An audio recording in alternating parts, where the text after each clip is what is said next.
Hey, what's up? Welcome back to Card Minnows. Today I'm going to explain purity percents in Axie Infinity and how it's calculated. If you use Freak's Axie extension, and I think you should because it's awesome, you'll see a percent value under the Axie number all the way to the right. This percent tells you the Axie's purity value. So the number tells you how pure the Axie is and all its genes, and this is with respect to its body type. So example you see here is this bug Axie with a bunch of bird, beast, reptile, aqua, and one bug part. And because it has one bug part in R2, it's a 1%, as you can see right under tiny dino there. And so if we take an extreme example, an aqua Axie with all aqua genes will be 100%. And let's say you have a beast Axie with all bug genes, it'll be 0%. So that's easy to figure out the extreme. It's all or nothing, 100 or 0. But what happens if only one of the genes does not match its body part? What purity do you give that Axie? And to answer that question, we need to go over how genes work in Axie Infinity. I have put up on the screen the page on genetics from the Axie Infinity white paper. And it says there are 3 groups of genes for every body part.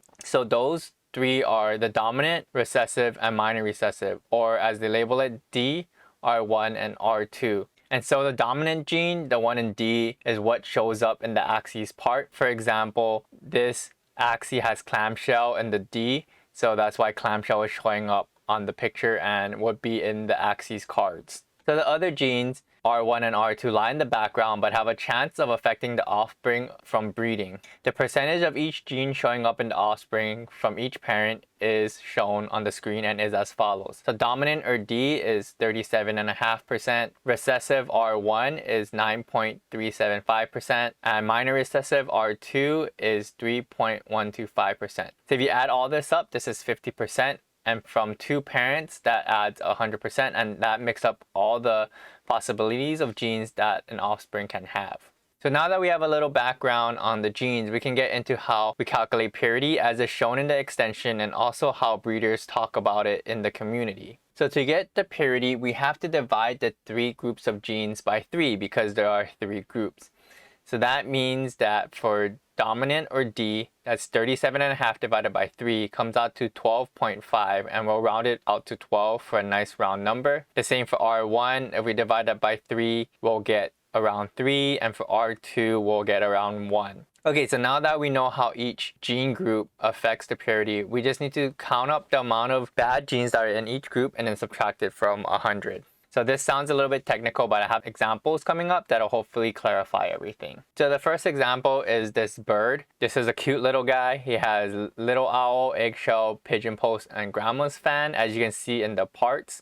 But you can also see it in the genes that I have pulled up. So if we're just talking about the bad genes, or genes that don't match its body part, you can see that we have puppy for eyes in R2, clover for ears in R1, we have croc for the back part in R2, and rice for the tail part in R2. If we add all those up, R2s are 1 and R1s are 3. We have 3 R2s and 1 R1, so altogether that gives us 6. And so the purity of this bird is 100 minus 6, or 94%. And once again, this is just bird parts to bird type. If we take it a step further, this is a pretty strong build. We have the little owl for backdoor, we have the eggshell to pull away, but also the pigeon post to give away the aroma, and we have a grandma's fan to give chill, so the opponent can't enter last stand. Because this build is tight, we don't want any other parts going in here, so I would consider Trump in R2 a bad gene. Because I'm adding Trump as another bad R2 gene, now I have 1 bad R1 and 4 bad R2s. That adds up to a total of 7 bad genes, and that's why I get 93.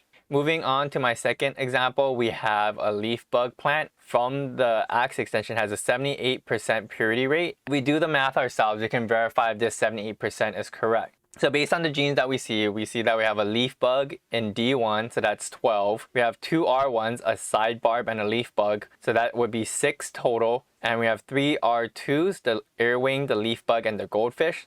So that's 3 total for 3. So if we add all those up, 12 plus 6 plus 3, we have 21. We subtract 21 from 100 and gives us 79%. This is 1% higher than what is calculated with the extension, and that is because, as you remember from earlier, we were rounding these numbers, nice whole numbers, so we can do the math easily. However, the purity in the extension and just looking for body parts doesn't do this build justice, because we do want leaf bug in this build. It's a desired part, right? We want the leaf bug to combo with the other plant parts to get energy. So I would consider leaf bug a desired gene and not a bad gene. I would say the bad genes are sidebarb in R1 and earwing and goldfish in R2. So that gives us 3 plus 2, 5, and we subtract 5 from 100, that's 95%. So in reality, even though this says 78% in the extension, and if we do the math based on body part, this is actually a pretty pure build at 95% and would be a good plant to scoop up if you're looking to breed leaf bug yam plants. So now that we went through the math and you understand these concepts of purity in terms of body part purity and also build or breeding purity, why does it matter? Why do you need to know all this stuff? I would say it's great to know this stuff because it makes decisions quicker and easier when you're buying or breeding if you know the purity and you can calculate it on your own. As you can see here on the screen, I have 8 plants that all pretty much look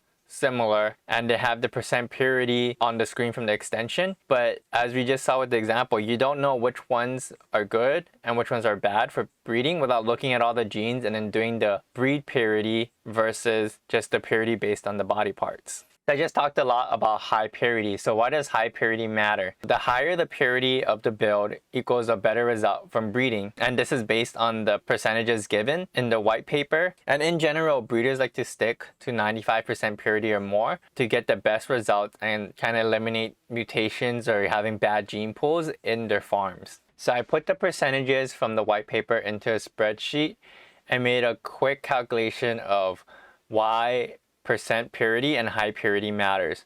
So in the middle of the screen, we have a 95% pure parent with another 95% pure parent in breeding. So if you remember from earlier in the slide, the purity percent is divided by 3. So here we would multiply it by 3 to get the actual probabilities.